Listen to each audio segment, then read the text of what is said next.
ওসমান হাদি যদি ঘরে ফিরে যায়, এক ওসমান হাদি যদি পৃথিবী থেকে চলে যায়, এই বাড়িতে আওয়ামী লীগ হোক, অন্য কোনো অফিস হোক, কোনো চালাবাস কারো জায়গা হবে না।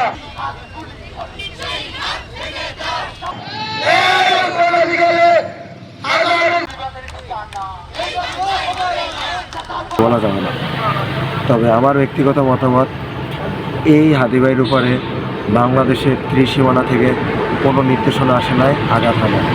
এই নির্দেশ অবশ্যই দেশের বাইরে থেকে কিংবা আমাদের পার্শ্ববর্তী দেশ থেকেই আসছে।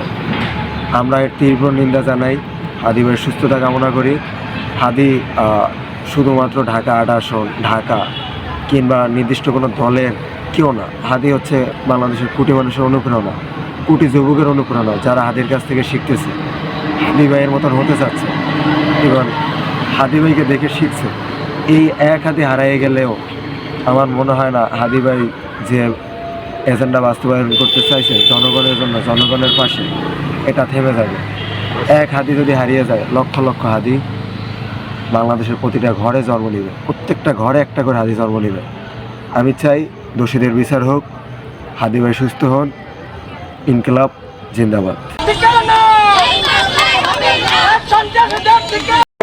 1 ঘন্টা আগে গুলিবর্ষণ হয়েছে, তার আগে গতকালকে বাংলাদেশের চট্টগ্রামের হয়েছে চাই।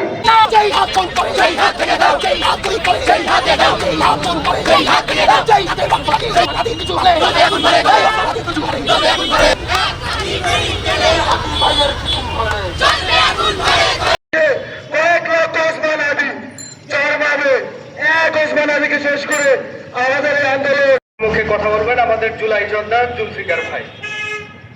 আসসালামু আলাইকুম। আজকে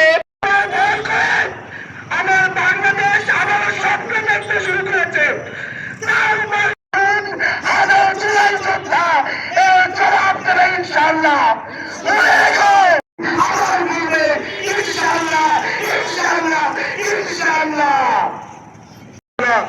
ইনকিলাব জিন্দাবাদ, ইনকিলাব জিন্দাবাদ।